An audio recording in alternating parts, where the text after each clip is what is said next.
이 콘텐츠는 온에어 스튜디오에서 만들어졌습니다. 다이어트나 바디 프로필 성공 후 오히려 강박증에 시달리는 분들이 있습니다. 이런 악순환의 굴레에서 벗어나려면 어떻게 해야 할까요? 당신의 마음과 친해지는 마인드 트래블러입니다.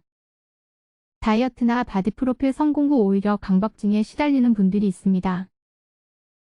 하루 칼로리를 철저하게 계산하며 먹는 칼로리 계산 강박, 운동하지 않으면 다음날 살이 찌고 근손실이 올까봐 걱정하는 운동 강박, 먹고 싶은 음식을 먹으면서도 살이 찔까봐 즐기지 못하고 죄책감을 느끼는 음식 강박 등 다양한 다이어트 관련 강박이 있는데요. 강박증이란 강박적 사고 및 강박 행동이 나타나는 게 특징입니다. 본인의 의지와 관계없이 특정한 생각이나 충동, 장면이 침투적이고 반복적으로 떠오르는 강박 사고를 경험하며 강박 사고나 완고하게 따르는 규칙에 따라 일어나는 반복적인 행동 또는 심리 내적인 행위인 강박 행동을 보입니다. 외모, 다이어트, 살에 대한 무의식적 관념체계 때문에 의식적으로는 건강하지 못하다는 것을 알면서도 반복하게 되는 이유가 여기에 있는 것이죠. 강박증은 불안과 우울을 동반할 수 있기 때문에 이 감정들을 회피하려고 여러 가지 자기만의 규칙을 더 만드는 경우가 생겨날 수 있습니다. 강박증이 생기고 나면 실제 몸무게가 얼마든 몸매가 뚱뚱하든 마르든 상관없이 일상생활에 어려움이 생깁니다. 온 에너지와 생각이 다이어트에만 꽂혀 인생의 다른 중요한 부분들은 모두 우선순위가 밀리는 것입니다.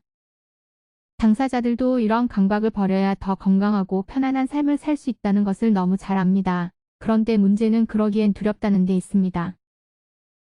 강박으로 인한 불편함보다 자신이 가지고 있는 강박사고와 강박행동을 마주하고 그만두었을 때 예상되는 타인들의 반응과 불안감이 두려운 것이죠. 예를 들면 칼로리를 계산하는 칼로리 강박증을 놓아버렸을 때 살이 찌게 되고 그런 사람들이 나보고 살쪘다고 하면 어쩌직 하는 강한 불안이 무의식적으로 올라오는 것입니다. 다른 사람들은 내가 신경 쓰는 것만큼 내 몸에 큰 관심이 없다는 사실을 머리로는 아는데도 말이죠. 이런 강박은 실제로 뇌에 영향을 줍니다. 감정과 기억, 자율신경계를 조절하는 뇌의 영역인 변연계 안에는 식욕을 조절하는 시상하부가 있습니다. 식사에 엄격해지고 음식을 먹을 때마다 불안, 죄책감을 경험한다면 우리 몸의 자율신경계는 도피 반응을 일으킵니다.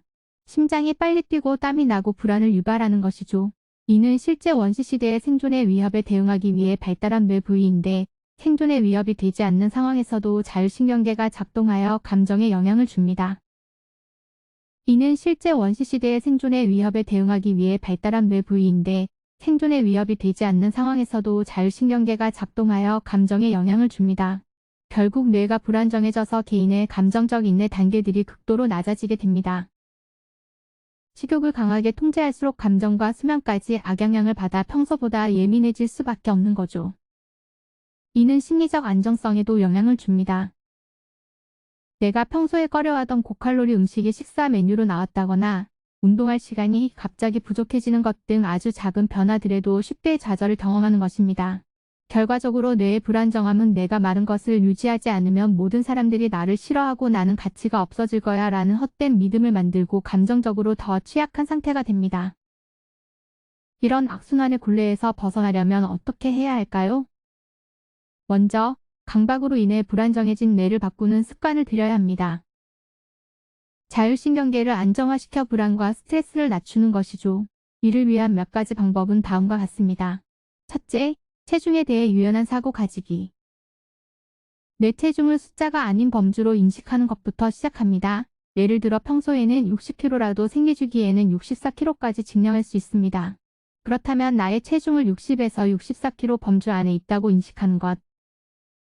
특히 생리주기나 과식한 다음날 체중 변화가 약 1에서 2kg까지 있을 수 있다는 걸 받아들일 줄 알아야 합니다. 둘째, 운동 쉬는 날 정하기. 할 수만 있다면 일주일에 2에서 3회 운동하고 쉬는 날에는 다른 취미 활동을 해서 내 삶의 전체가 다이어트와 식이 조절, 운동이 아닌 다른 것들로 채워지게 하는 것입니다. 먼 미래에서 지금을 돌아봤을 때 체중과 운동, 다이어트로 스스로를 힘들게 하는데 온갖 에너지를 쏟고 있는 현재의 나를 바라본다고 생각하세요. 다이어트로 힘들기 이전에 꿈과 목표가 있었던, 하고 싶은 것이 있었던 자신을 생각하며 운동과 다이어트가 아닌 다른 취미 활동을 일상에 채워 넣어 다이어트 생각을 잠시 잊어보는 겁니다.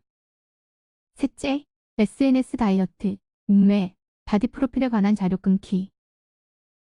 무의식적으로 다이어트에 성공하고 흔히 말하는 예쁘고 멋진 몸매로 여행을 간 모습이나 많이 먹고도 일정한 몸무게를 유지하는 사람들을 보며 스스로를 채찍질하고 불필요한 죄책감을 가지게 될 수 있습니다.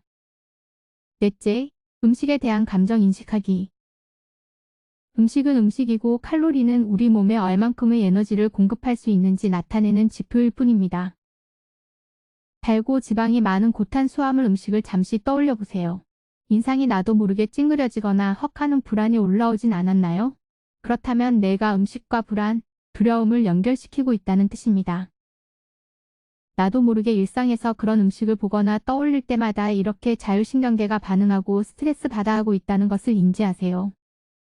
그리고 나만의 주문을 외워보세요. 괜찮아. 음식일 뿐이야. 나를 해치지 않아. 음식에 대한 관념은 내가 수정할 수 있어. 이런 식으로요.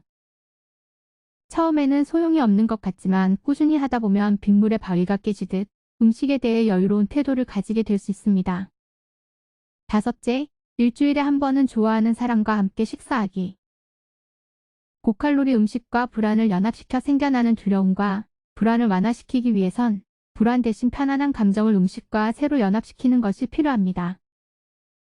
일주일에 한 번쯤 맛있는 음식을 내가 좋아하는 사람들과 함께 먹어보세요. 식사에 대한 무의식적인 감정과 인식이 편안해지고 즐거워지는 것을 잠시 경험하고 그 횟수가 늘어가면 조금씩 불안이 줄어들 수 있습니다. 여섯째, 내가 제일 소중하게 생각하는 존재에게도 지금 나에게 하는 것처럼 대접할지 생각해보기. 아이돌을 좋아한다면 아이돌, 가족이나 반려동물이 될 수도 있습니다. 그들이 맛있는 피자나 치킨, 아이스크림을 먹는다고 해도 지금 나에게 하는 것처럼 살찌니까 먹지 마. 내가 그거 먹을 자격이 있어? 라고 평가와 비난을 하실 건가요? 만약 아니라면 가장 소중하게 대해야 할 스스로에게는 왜 그렇게 대하고 있을까요? 한 발짝 떨어져서 그들에게 하는 것처럼 나를 소중하게 대해주세요. 이 영상을 찾아서 시청하러 와주신 분들 감사합니다. 우리의 뇌와 무의식이 변하기 위해서는 최소 한 달이란 시간이 걸립니다. 그동안 스스로를 끊임없이 평가하고 못살게 굴고 욕했던 것은 타인이 아닌 자신입니다. 불안과 두려움의 굴레에서 벗어나 자유롭고 몸이 나의 전부가 아닌 내가 더 큰 존재임을 깨달을 수 있는 여러분이 되기를 간절하게 기원하겠습니다. 영상 잘 보셨다면 구독과 좋아요 부탁드립니다. 다음에 더 좋은 영상으로 찾아뵙겠습니다. 감사합니다.